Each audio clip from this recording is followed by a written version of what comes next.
Guys, एक बार भगवान राम की वानर सेना लंका तक जाने के लिए राम सेतु का निर्माण कर रही थी, जिसका एकमात्र तरीका ये था कि वानर पत्थरों पर प्रभु राम का नाम लिखते और वो पत्थर पानी में तैर जाते। लेकिन जब इस बात का पता लंका वासियों को लगा तो वो घबराकर रावण के पास पहुंचे और कहा कि हे महाराज, हमारा दुश्मन तो मायावी है, उसके नाम के पत्थर तो पानी में तैरते हैं। ये सुनकर रावण भी अचंभित था, लेकिन वो समय ऐसा था कि रावण अपनी जनता को यह भरोसा दिलाए कि उसका राजा भी किसी से कम नहीं है।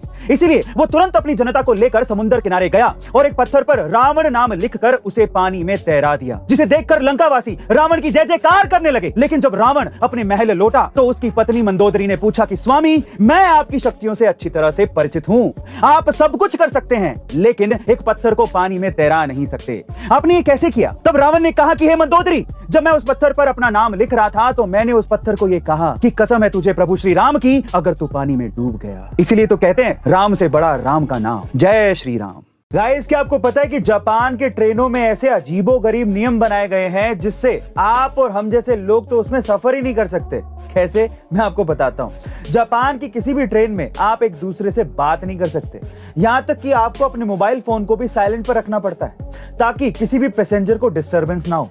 इसीलिए आपने अक्सर जापानीज मूवी या वेब सीरीज में देखा होगा कि वहां के लोग ट्रेन में बिल्कुल चुपचाप खड़े या बैठे रहते हैं। इतना ही नहीं, जापान की मेट्रो ट्रेन में तो आप खाना भी नहीं खा सकते, यानी कि खाना खाने पर भी बैन लगा हुआ है। यानी कि ट्रेन में सिर्फ पीने का पानी अलाउड है और वो भी खुद की वाटर बोतल होनी चाहिए। गाइस, अब आप ये सोचिए कि ऐसे अजीबोगरीब नियम अगर हम पे लागू हो जाएं तो शायद हम इंडियंस ट्रेन में सफर ही ना करें। गाइस, प्रधानमंत्री नरेंद्र मोदी के बारे में 3 ऐसे सवाल जो गूगल पर सबसे ज्यादा सर्च होते हैं। पहला सवाल, क्या मैं पीएम नरेंद्र मोदी से मिल सकता हूं या मिल सकती हूं? तो इसका जवाब है हाँ, आप उनसे मिल सकते हैं। इसके लिए सिंपली आपको pmindia.gov.in पर जाना है और वहां जाकर राइट टू पीएम पर रजिस्टर कर लेना है। अब अगर आपके पास उनसे मिलने का जेन्युइन रीजन होगा तो आप उनसे जरूर मिल सकते हैं। दूसरा सवाल, क्या नरेंद्र मोदी जी ने सच में चाय बेची थी? तो ये बात बिल्कुल सच है, क्योंकि जिस स्कूल में उनकी शिक्षा पूरी हुई थी उसी स्कूल के शिक्षक ये बताते हैं कि स्कूल के बाद रेलवे स्टेशन पर उनके पिता की चाय की दुकान पर चाय बेचने के लिए नरेंद्र मोदी जाते थे। तीसरा सवाल, क्या 25 साल पहले पीएम नरेंद्र मोदी अमेरिका गए थे? तो इसका जवाब है हाँ, नरेंद्र मोदी जी को साल 1993 में स्वामी विवेकानंद जी के शिकागो सम्मेलन की शताब्दी के अवसर पर भाषण देने के लिए अमेरिका बुलाया गया था। गाइस, ये बात है धोनी के क्रिकेट से संन्यास लेने के पहले की, जब एक इंग्लिश रिपोर्टर ने धोनी से पूछा कि आप इतना कुछ अचीव कर चुके हो तो क्या आपको नहीं लगता कि आपको रिटायरमेंट ले लेना चाहिए? ये सुनकर धोनी हंसने लगे और उस रिपोर्टर को अपने पास बुलाया और कहा कि क्या तुम सच में चाहते हो कि मैं रिटायरमेंट ले लूं?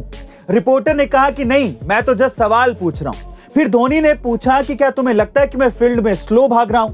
रिपोर्टर ने कहा नहीं, बिल्कुल नहीं, आप तो बहुत तेज हो। फिर धोनी ने एक और सवाल पूछा, तो क्या तुम्हें लगता है कि मैं आने वाले वर्ल्ड कप को खेलने के लिए फिट नहीं हूं? तो रिपोर्टर ने कहा कि आप तो सुपर फिट हो।